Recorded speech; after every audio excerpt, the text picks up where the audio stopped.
നിയമാവർത്തനം അദ്ധ്യായം 3. ഓഗിനെ കീഴടക്കുന്നു.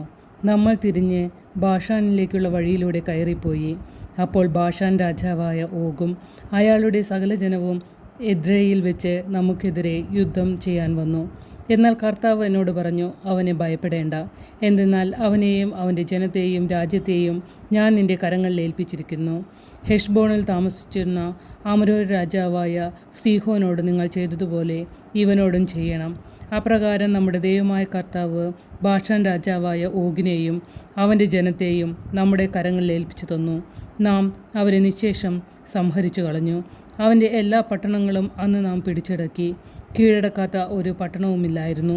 60 പട്ടണങ്ങൾ ഉൾക്കൊള്ളുന്ന അർഗോബ് പ്രദേശമായിരുന്നു ബാഷാനിലെ ഓഗിൻ്റെ സാമ്രാജ്യം. ഉയർന്ന കോട്ടകളും വാതിലുകളും ഓടാമ്പലുകളും കൊണ്ട് സുരക്ഷിതമാക്കപ്പെട്ട പട്ടണമായിരുന്നു അവ. ഇവയ്ക്ക് പുറമെ കോട്ടകളില്ലാത്ത അനേകം ചെറിയ പട്ടണങ്ങളും ഉണ്ടായിരുന്നു. അവയെല്ലാം നമ്മൾ നിശ്ശേഷം നശിപ്പിച്ചു. ഹെഷ്ബോണിലെ സീഹോനോട് നാം പ്രവർത്തിച്ചതുപോലെ ഓരോ പട്ടണവും പുരുഷന്മാരും സ്ത്രീകളും കുഞ്ഞുങ്ങളുമടക്കം നമ്മൾ നശിപ്പിച്ചു. എന്നാൽ പട്ടണത്തിലെ കന്നുകാലികളും കൊള്ളവസ്തുക്കളും നമ്മൾ എടുത്തു. ജോർദാൻ്റെ അക്കരെ അർണോൺ നദി മുതൽ ഹെർമോൺ മല വരെയുള്ള പ്രദേശം മുഴുവൻ 2 അമോര്യ രാജാക്കന്മാരിൽ നിന്ന് അന്ന് നമ്മൾ പിടിച്ചടക്കി. ഹെർമോണിനെ സിദോന്യർ സിറിയോൺ എന്നും അമോര്യർ സൈനീർ എന്നും വിളിക്കുന്നു. സമതലത്തിലെ എല്ലാ പട്ടണങ്ങളും ഗിലെയാദ് മുഴുവനും ബാഷാനിലെ ഓഗിൻ്റെ സാമ്രാജ്യത്തിലെ പട്ടണങ്ങളായ സൽക്കായും എദ്രെയും വരെയുള്ള പ്രദേശവും നമ്മൾ പിടിച്ചെടുത്തു. റഫായിം വംശത്തിൽ ബാഷാൻ രാജാവായ ഓഗ് മാത്രമേ അവശേഷിച്ചിരുന്നുള്ളൂ. അവൻ്റെ കട്ടിൽ ഇരുമ്പ് കൊണ്ടുള്ളതായിരുന്നു. അത് ഇന്നും അമോര്യരുടെ റബ്ബായിൽ ഉണ്ടല്ലോ. സാധാരണ അളവിൽ 9 മുഴമായിരുന്നു അതിൻ്റെ നീളം, വീതി 4 മുഴവും.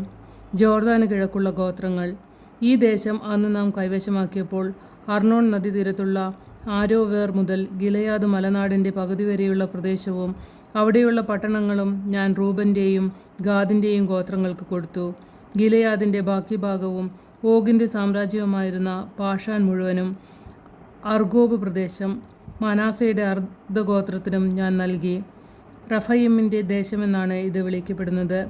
മനാസെ ഗോത്രജ്ഞനായ യായിർ ഗഷൂറിയരുടെയും മാക്കത്യരുടെയും അതിർത്തി വരെയുള്ള അർഗോബ് പ്രദേശം കൈവശമാക്കി.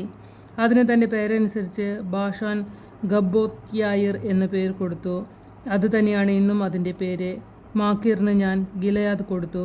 ഗിലെയാദ് മുതൽ അർണോൺ വരെയുള്ള പ്രദേശം റൂബൻ്റെയും ഗാദിൻ്റെയും ഗോത്രങ്ങൾക്ക് ഞാൻ കൊടുത്തു. നദിയുടെ മധ്യയാണ് അതിർത്തി. അമോര്യരുടെ അതിർത്തിയിലുള്ള യാക്കോബ് നദി വരെയാണ് ഈ പ്രദേശം.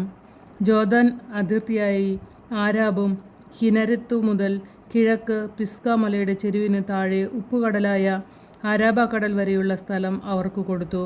അന്ന് ഞാൻ നിങ്ങളോട് ആജ്ഞാപിച്ചു, നിങ്ങളുടെ ദൈവമായ കർത്താവ് നിങ്ങൾക്ക് കൈവശമാക്കാനായി ഈ ദേശം നൽകിയിരിക്കുന്നു. നിങ്ങളിൽ ശക്തരായ എല്ലാ പുരുഷന്മാരും ആയുധധാരികളായി നിങ്ങളുടെ സഹോദരരായ ഇസ്രായേലരുടെ മുൻപിൽ പോകണം. എന്നാൽ നിങ്ങളുടെ ഭാര്യമാരും കുഞ്ഞുങ്ങളും കന്നുകാലികളും, നിങ്ങൾക്ക് ധാരാളം കന്നുകാലികളുണ്ടെന്ന് എനിക്കറിയാം, ഞാൻ നിങ്ങൾക്ക് നൽകിയിട്ടുള്ള പട്ടണങ്ങളിൽ തന്നെ പാർക്കട്ടെ. കർത്താവ് നിങ്ങൾക്ക് തന്നതുപോലെ നിങ്ങളുടെ സഹോദരർക്ക് വിശ്രമം നൽകുകയും ജോർദാൻ്റെ അക്കരെ നിങ്ങളുടെ ദൈവമായ കർത്താവ് അവർക്ക് നൽകുന്ന ദേശം അവരും കൈവശമാക്കുകയും ചെയ്യുന്നവരെ നിങ്ങൾ അവരുടെ മുമ്പിൽ പോകണം. അതിനുശേഷം ഞാൻ നിങ്ങൾക്ക് തന്നിട്ടുള്ള അവകാശത്തിലേക്ക് നിങ്ങൾക്ക് മടങ്ങിപ്പോകാം. അന്ന് ഞാൻ ജോഷുവയോട് കൽപ്പിച്ചു, ഈ 2 രാജാക്കന്മാരോടും നിങ്ങളുടെ ദൈവമായ കർത്താവ് ചെയ്തവയെല്ലാം നിങ്ങൾ നേരിട്ട് കണ്ടല്ലോ. അപ്രകാരം തന്നെ നിങ്ങൾ കടന്നു പോകുന്ന എല്ലാ രാജ്യങ്ങളോടും കർത്താവ് ചെയ്യും. അവരെ ഭയപ്പെടരുത്. എന്തെന്നാൽ നിങ്ങളുടെ കർത്താവായ ദൈവമായിരിക്കും നിങ്ങൾക്ക് വേണ്ടി യുദ്ധം ചെയ്യുന്നത്. മോശ കാനാനിൽ പ്രവേശിക്കുകയില്ല. അനന്തരം ഞാൻ കർത്താവിനെ വിളിച്ച് ഇപ്രകാരം അപേക്ഷിച്ചു, ദൈവമായ കർത്താവേ, അങ്ങയുടെ മഹത്വവും ശക്തമായ കരവും അവിടുത്തെ ദാസനെ കാണിക്കാൻ തുടങ്ങിയിരിക്കുന്നുവല്ലോ. ഇപ്രകാരം ശക്തമായി പ്രവൃത്തി ചെയ്യാൻ കഴിയുന്ന ദൈവം അങ്ങയെപ്പോലെ സ്വർഗത്തിലും ഭൂമിയിലും വേറെ ആരുള്ളൂ?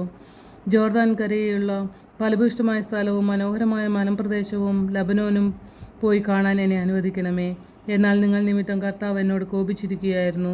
അവിടുന്ന് എൻ്റെ അപേക്ഷ സ്വീകരിച്ചില്ല. കർത്താവ് എന്നോട് പറഞ്ഞു, മതി, ഇക്കാര്യത്തെക്കുറിച്ച് ഇനി നീ എന്നോട് സംസാരിക്കരുത്. പിസ്ഗയുടെ മുകളിൽ കയറി കണ്ണുകൾ ഉയർത്തി പടിഞ്ഞാറോട്ടും വടക്കോട്ടും തെക്കോട്ടും കിഴക്കോട്ടും നോക്കി കണ്ടുകൊള്ളുക. എന്തെന്നാൽ ഈ ജോർദാൻ നീ കടക്കുകയില്ല. ജോഷുവയ്ക്ക് നിർദ്ദേശങ്ങൾ നൽകുക, അവന് ധൈര്യവും ശക്തിയും പകരുക. എന്തെന്നാൽ അവൻ ഈ ജനത്തെ അക്കരയ്ക്ക് നയിക്കുകയും നീ കാണാൻ പോകുന്ന ദേശം അവർക്ക് അവകാശമായി കൊടുക്കുകയും ചെയ്യും. അതിനാൽ ബത്പെയോറിനെതിരെയുള്ള താഴ്വരയിൽ നാം താമസിച്ചു.